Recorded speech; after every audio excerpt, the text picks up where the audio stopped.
Yes, mate, so how's it going? My name's Lee. So in this video, we'll look at my current team for Game Week 7 and highlight the weak links. Then we'll explore the possibility of using a wildcard.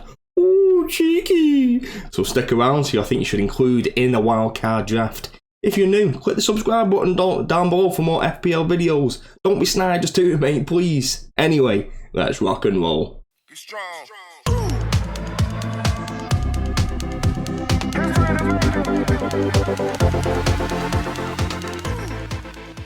So this is my current team for Game Week 7.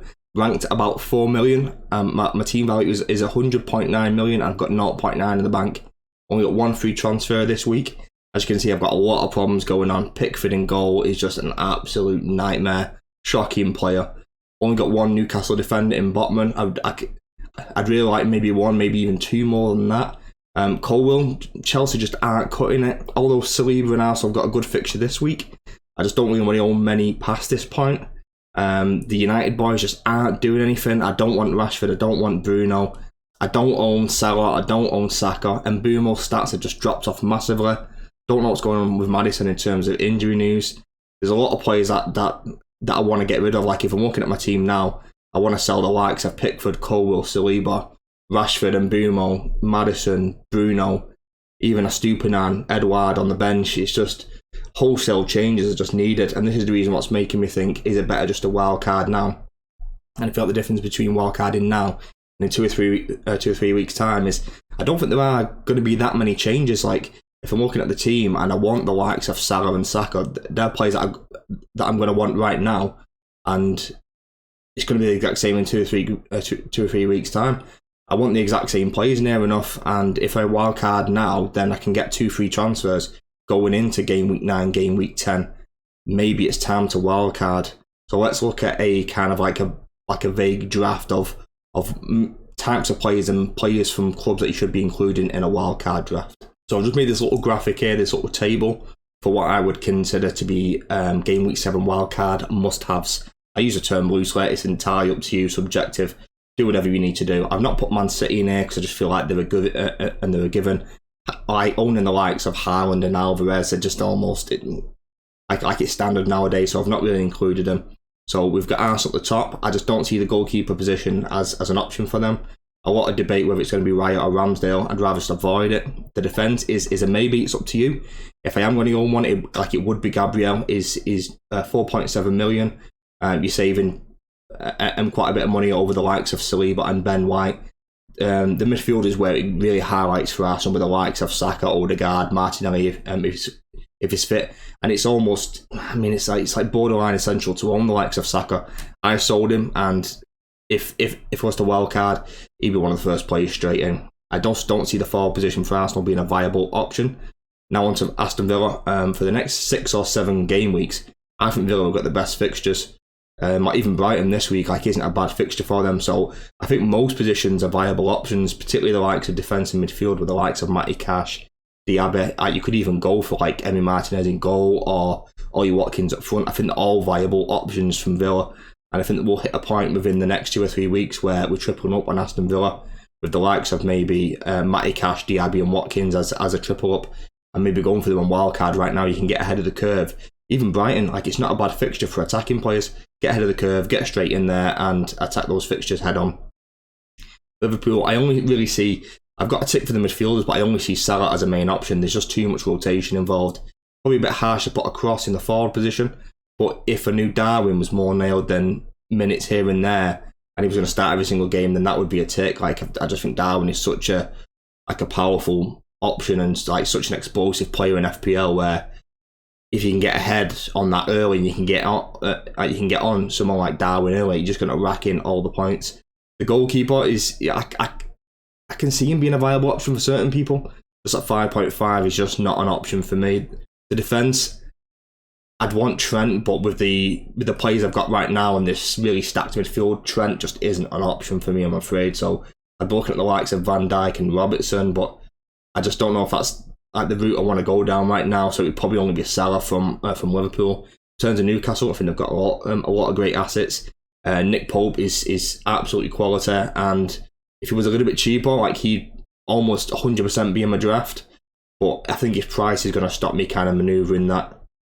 The defence is really where they've got a lot of high quality assets.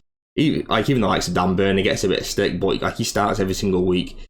And if he can rack up 6 points every single week for you, then happy days. But obviously you've got Botman, Shah, and obviously Trippier in there as well. So they've got a lot of top class defensive options. The midfield, I think, is a potential of getting some points from there. And I only see the route to points from someone like an Anthony Gordon, who acts as that enabler to get in the likes of him, like a midfield of Salah, Saka, Son, and then even someone else in there as well, where having that Anthony Gordon at 5.5 million can really open up the possibilities of getting that really stacked midfield. And then the question mark for the Newcastle forwards is just, I think it's going to be Callum Wilson starting in the league, but I'm not 100% sure. So there's that slight 10% doubt in my mind where if I knew he was going to start, that would be a tick and he'd be a strong consideration in the wildcard team. It's just, I've got that doubt and I don't want that doubt moving forward. Like, I want players that are going to play 90 minutes or 85 minutes every single week and I don't have to worry about them not starting or not. West Ham are a really interesting team with Areola in goal. 4.2 million goalkeeper, I think, is a really strong possibility that is going to be in my wildcard. And if you can go down the Areola and Turner route, then you've just got really cheap goalkeepers there. And especially if they both do start as well, then happy days. The defence, I think they will keep clean sheets. And with someone like James Ward-Prowse, who I think is a great option for West Ham, alongside Jared Bowen as well, who looks like he's going to push further forward into the striker position. Even someone like Kudos, like if he comes in and starts playing regular, like he might be a great option. But with the likes of Kurt Zuma and Agard, I think they've got a decent attacking threat from set pieces, and they will keep clean sheets at some point. So I don't think the West Ham defence isn't a bad option, to be honest with you. But their forwards are just a no-go for me. So what we'll do now, we'll make a quick wildcard draft, and we'll kind of run through it. So this is the wildcard draft that I've whipped up. I've made 9 changes, and I think if you're making that many changes, like, the wildcard becomes a very viable option. And if I'm playing the wildcard this week or next week or in a couple of weeks, I'll be making 8, 9, 10 changes. So I think it's always going to be a viable option for me now. And I've corrected those mistakes. I sold the likes of Saka. I didn't start with Salah, and I ended up starting with Pickford, and I'm correcting those mistakes, and I'm bringing in proven top quality explosive FPL assets in the likes of Salah, Saka, even Trippier as well. And the nice thing about this is that I've actually still got 0.3 left in the bank. So I've gone for the goalkeeper double up of 4.2 million goalkeeper Areola and Matt Turner. I've gone for the double Newcastle defence in Sven Botman and Trippier. I've actually gone for the 3.9 million Burnley left back Charlie Taylor. He has started the last 2 games, and I was listening to the Planet FPL podcast, and they seem to think that he is going to be first choice. And for 3.9, I think he's a bit of a bargain, mate. Like, I think he's a great option. And what this allows me to do is, with that 0.3 left in the bank, I could take someone like a Ward-Prowse, who's 6.3, and take him up to a Diaby who's 6.6. So it gives me some flexibility for next week, and I can go for a potential 1 week punt in someone like a Ward-Prowse up against a very, very poor from set pieces Sheffield United, and I can just attack that fixture head on. But then that money just allows me just a bit of flexibility with in and around the team. And the thing I was talking about, Anthony Gordon, at 5.5, 5.6, I just think he's a really, really good option. Like I watched the City Newcastle game tonight in the Carabao Cup, and he just looked great, actually. Like he pretty explosive down the left wing. Like he can beat your man, he can get goals, he can get assists.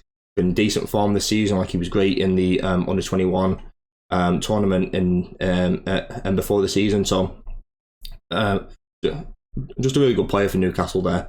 I've actually kept Son, and I did consider keeping Maddison over Son, and that's just a bit of a 50-50. If Son plays number 9, then I think he's almost guaranteed to come into the team. But if not, I think Maddison's probably the better option from that point of view. But I do think Sonny will stay number 9, and that's the way they're going to move. I think they'll play Brennan Johnson more on the left wing, or whether Solomon or anything like that. But I think Son will be primarily a number 9. Now, I've actually gone for Saka here, and I transferred him out a few weeks ago, but I have gone back to Saka, Bournemouth away. Mikel Arteta did say that he hasn't trained. Now, that could easily be someone like Maddison or Bruno instead, but I've opted for Saka here. Just Just for the sake of it, like if Saka is fit, then he's just a great option. No matter what the games are, like Arsenal's fixtures do change, and they have got a difficult run after Bournemouth, but I just think Saka's just a great player anyway, and he's just going to tick along throughout the season, and there's no point kind of mucking about with that. There's no point messing about with it. Just get him in, leave him in, let him do his thing, and onto the man himself, Salah, the FPL king. Just start messing about with it, get him in, just leave him, and just kind of rock and roll from there. And obviously we've got Alvarez and Haaland up front, Matty Cash and Udogie on the bench, so I've got some rotation there. I've got some strength and depth in the team. So next week, Charlie Taylor will come down to the bench, and I can start Udogie, and I've got Matty Cash there. He can drop in, he can move around. Like if I want to transfer out Ward-Prowse, I've got some flexibility there. So this is even why I could quite like the team. Like, you've got a strong foundation there of the likes of Botman, Trippier, Son, Saka, Salah, Alvarez, Haaland, even Cash and Udogie, and then the few other players you can just kind of tinker around and you can kind of rotate them around and move them in and out. And they're the ones that you want to make in transfers on. Like, you don't want to be wasting transfers taking Salah in and out every single week. Get him, just leave him in for the season. And it's the other players you can kind of move around and be flexible with. But I need to stop messing around, and I think I need to quit my mistakes, get the moves done, get the wildcard done, and just kind of rock and roll from there. Right, mates, that's it for today's video. I hope you enjoyed. So today we went for my current Game Week 7 team, and then we looked at a potential wildcard draft and the types of players you want to include from certain teams. If you enjoyed today's video, please subscribe to the channel, leave a like, leave a comment, all the usual jazz. Tell your mates, post it everywhere, and yeah man, good luck. Have a good day. Peace and love.